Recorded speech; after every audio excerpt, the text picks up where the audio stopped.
Master. I'm James, and this is a comfortable old coat of a game called Fallout 76 that I've actually played for a number of years at this point. I thought I'd actually explore this just a little bit. Now, there are a lot of mixed opinions about this game. It is, for me, it's a comfortable old coat. It's a little worn, but I know what I'm doing when I'm here, just as if I was playing one of the other Fallout games, for example, or same company did Skyrim as well. So now, if you are ever to play this game, first of all, hopefully, I really do hope that you find it at this point after this many years. I hope you find a free version of it, or at the very least, a version of it that is on sale. I also, and I have to recommend this. If you are to play this, they do have a monthly subscription. It's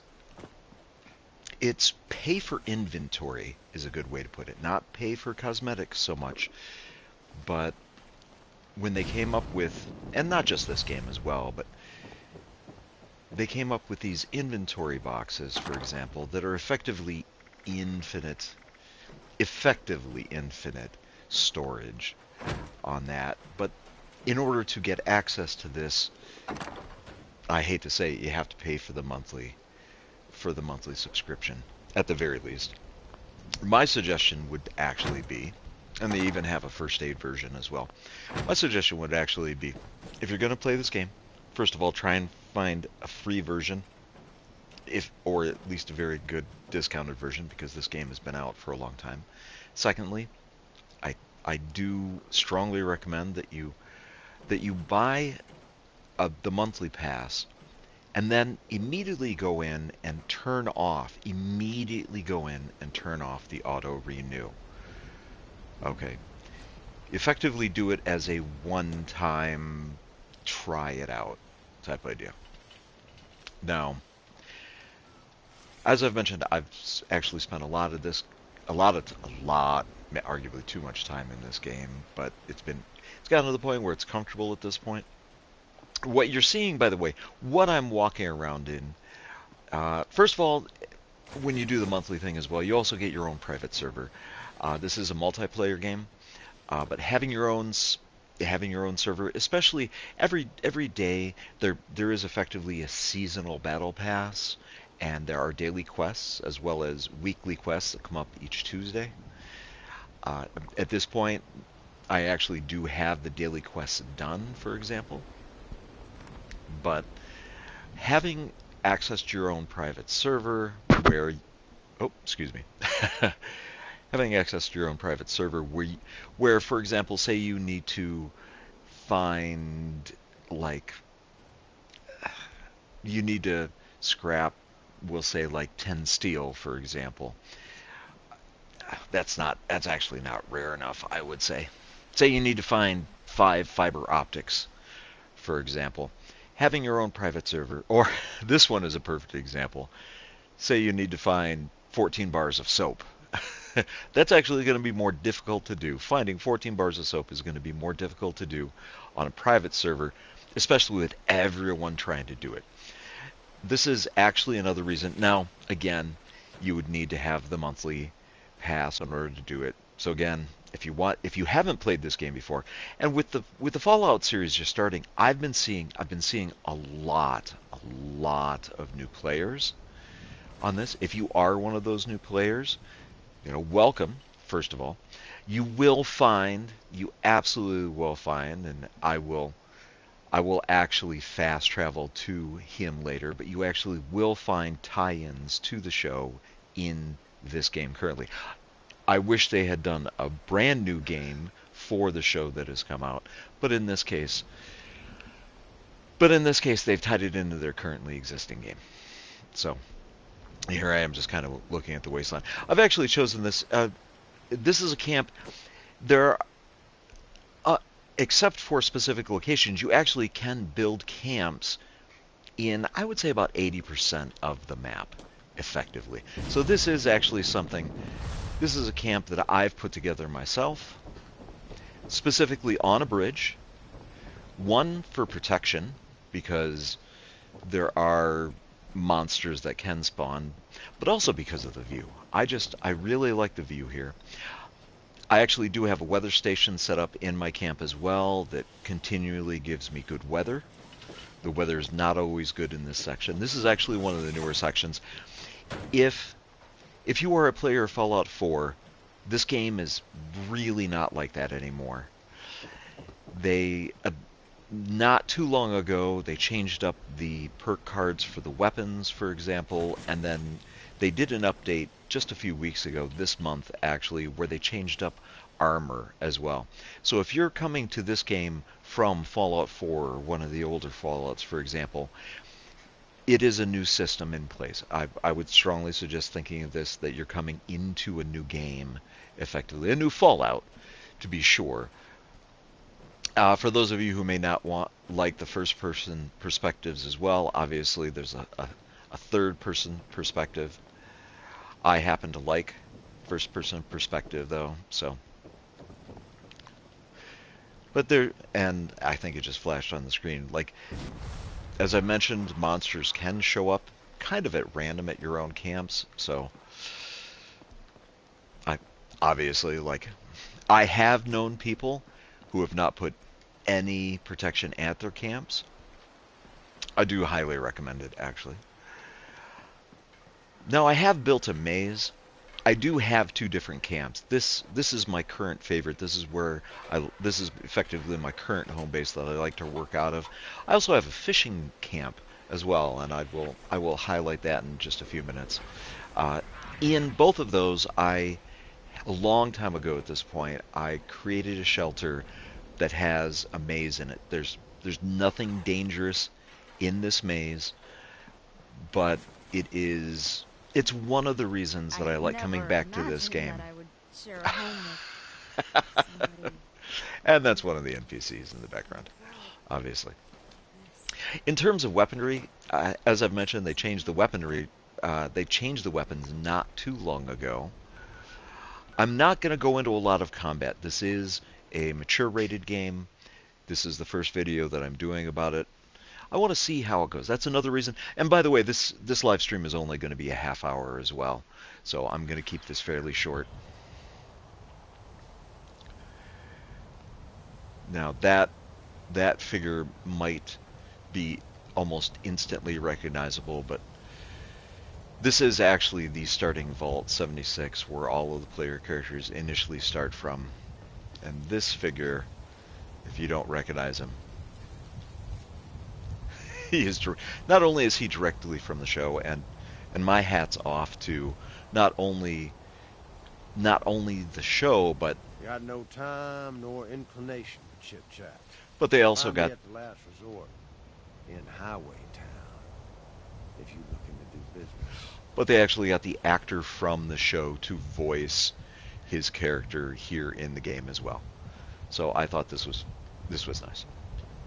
Again, I don't want to necessarily dive deep into combat at the moment. I'm not going to be showing a lot of combat. I will show the various perk cards, for example. My current favorite weapon is the bow and arrow, partially because arrows bounce at this point. It gets a little tricky at long distances. It doesn't always work quite right. But again, comfortable old coat of a game for me.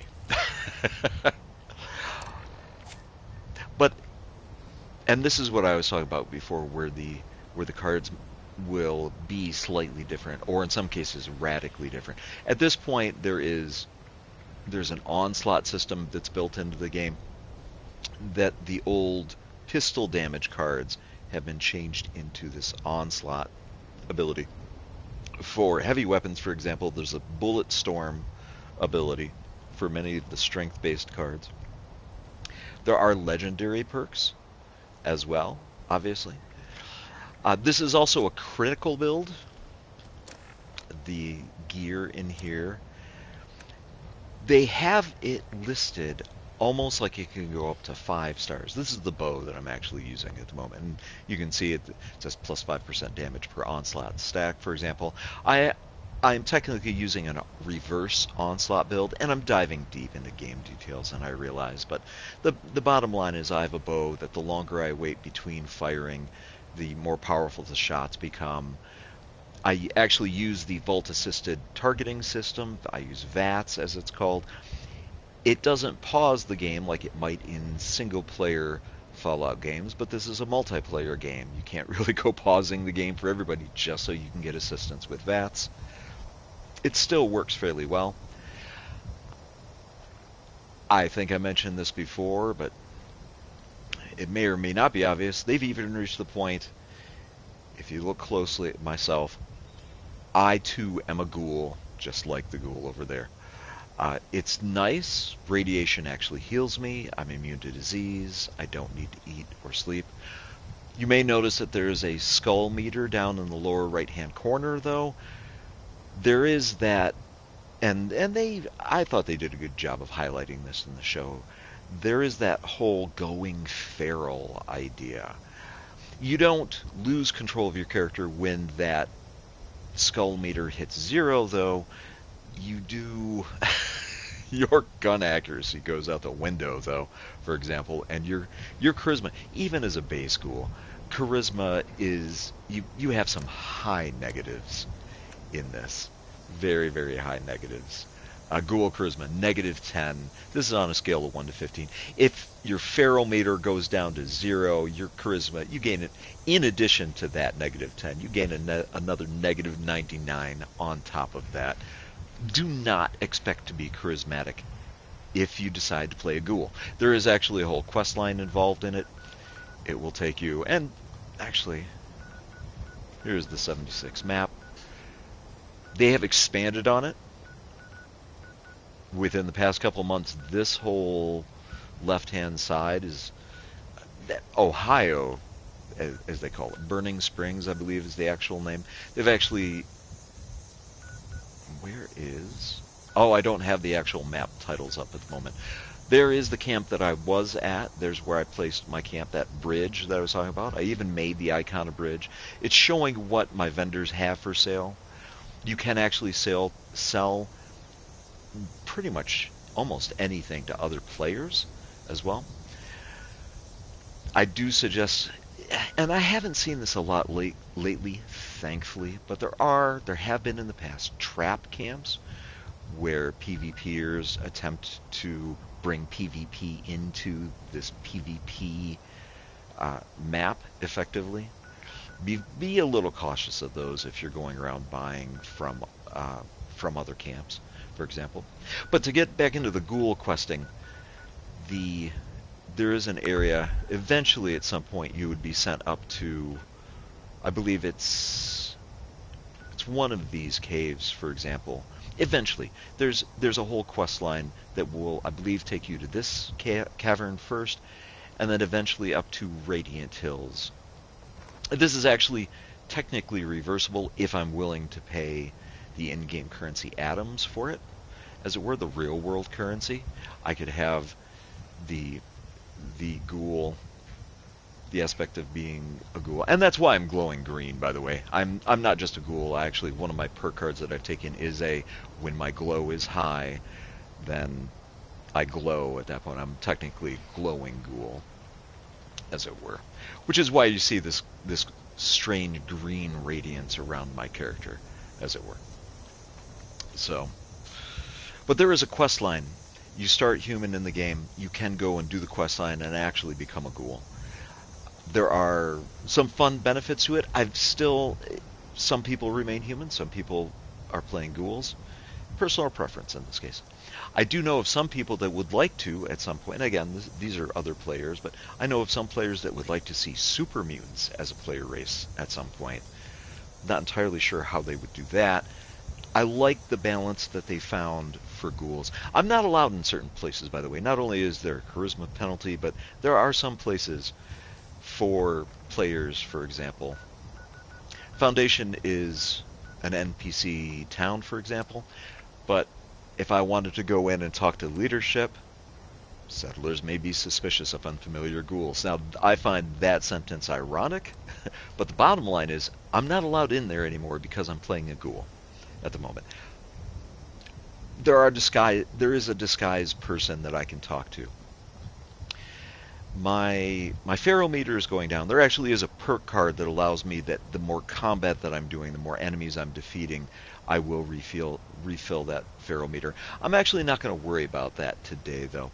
I will show you the fishing camp. Again, I want to keep this very, very relaxed. I want to show you more of this old coat, as it were. So, abridged, that's the bridge camp. That is my current favorite. Fishing Haven. And the Fishing Haven, very specifically, like, I liked it at the time. At one point, I believe sometime last year, they actually came out with effectively a fishing season. And I wound up creating a fishing camp. I do keep it rating, though. Practically like in real life, in the game, if there's rain going on, the fishing gets better. And there are weather control stations. So I use a raining weather control here. I don't entirely like rain myself, though, so there's that maze. I'll explain the Beware of Deathclaw sign when I go in, effectively. Again, how do I want to describe the maze? Twists and turns around every corner, but nothing dangerous. That's a good way to describe my maze. So again, told me I had a few loose screws. I am still looking for those screws. You keep looking for those. Now, the reason the icon for this is slightly different in the upper left-hand corner is that I've actually made this what's referred to as a best build. I've actually said, okay, go ahead and make this camp public so that anyone, so this camp will randomly show up on servers, and I've left 90% of it open for people, like if you need some tea, if you need some coffee. Like, these machines are currently left open. With the best build, I can't say I've gone to a lot of best build camps, which is bad on my part, I realize. But, oh, and that's my cat, Midnight. You get to name pets in this.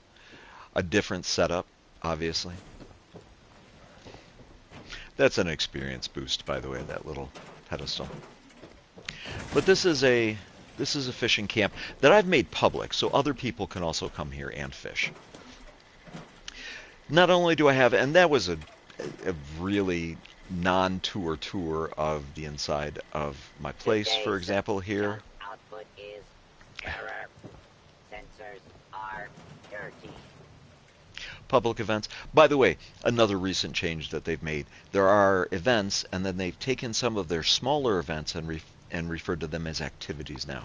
Down in the lower left-hand corner where it says world activities. So nowadays, not only you have public events which are meant for multiple people, and then you have activities which can be done with multiple people. These used to all be called events, and then I'm not sure for what reason, but they separated it out into events and activities. But in any case, if you like fishing games, for example, and you happen to find my place, I actually set this up, and this is of my own doing as well. The fishing quests are right across this fishing area, effectively. But I put in, like, this is a cooking station, for example. This is a place where you can get stuff out of your stash box. This actually is a fish trap that may have fish in it. It is always worth checking. This will allow you to swap between, the punch card machine allows you to change builds. I have a bow build and a bow build. The bow build is a crafting build, and then my bow build is my combat build. And I have a night vision perk cards very specifically so that if I crouch down and I'm stealthing, I'll actually know that I'm on my crafting build. that is a long story that will take too long. It's one of my old favorite builds. I do have a gunslinger build, and then I couldn't think of a good name for gunslinger, so I just went with gunslinging crafting. But I am on my bow at the moment. There is a scrap box. Scrap boxes, again, they only work with the monthly subscription. Again, if you do the monthly subscription, as soon as you buy it, just immediately go in and turn off the auto renew. And then this is a Tinkerer's Bench. This is one of those infinite first aid boxes for first aid, for example. But in any case, if you happen to like fishing, this is very specifically, and for this one, this I kind of like the. Oh wait, let me pull that back in. They actually have 3 different types of baits as well, listed at the bottom: bait, common, improved, and then superb. Let's see what I can catch with improved. Let me go. Common can literally pull up junk sometimes. I would like to actually catch a fish. The fishing rod is something, and I'm not going to go into heavy detail on this. Fishing rod is something that I improved through questing. That's also why I happen to be using a glowing Nuka Quantum bottle as my bobber. Maybe? There we go.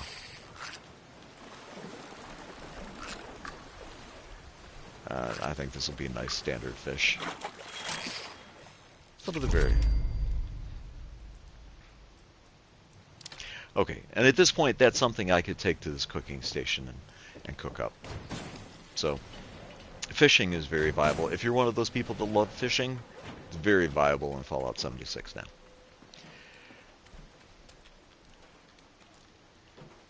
Okay, this I built a long time ago. There are shelters in the game. A long time. And there's the Deathclaw. Beware of Deathclaw. There's the Deathclaw.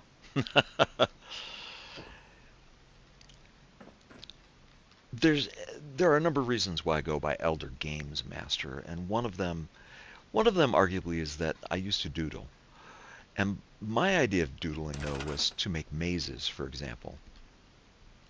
And this is something that took me a few weeks, definitely less than a month, for example. But this is a maze that I made. Again, lots of twists and turns, secret doors and walls as well. But this is a triple level maze. It goes first floor up to the second floor, to the third floor, and actually up here I don't need to be doing this under the glass. You can practically see what the corridors are like.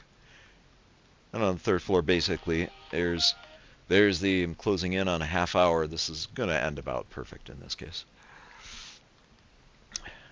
Basically this loops around to the second floor. By the end of the maze as well, I took out the secret doors. I'm like, okay, by the end of the maze, if you've gone from the third floor back down to the second floor and you feel like you're on the last part, don't worry about searching for secret doors. I figured people were sick of them by then.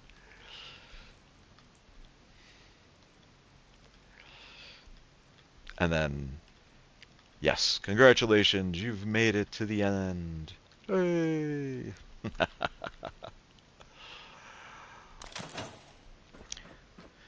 So this is something that, again, took me just a few weeks, easily less than a month of just, for me, what is effectively doodling.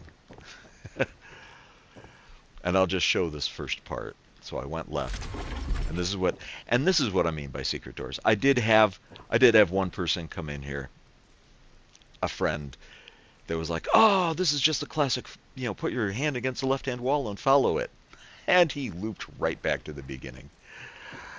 So don't bother using that typical maze solution.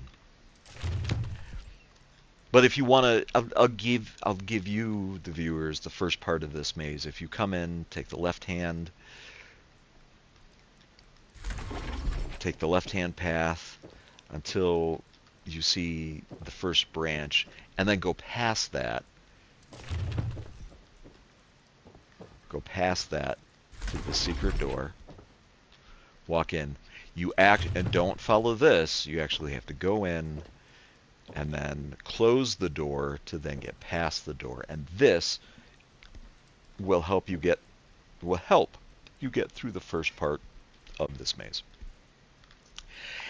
The beauty of it is if you really get stuck inside of it, fast traveling out, again, nothing dangerous in the maze, but fast traveling out is always an option as well. So, there's a half hour with a comfortable old coat of a game called Fallout 76. I do wish, especially with the show, that they would update it. Maybe even come out with a new Fallout game at some point soon. Hopefully you've enjoyed catching this half hour with me. Hopefully your week is going well. Stay inspired.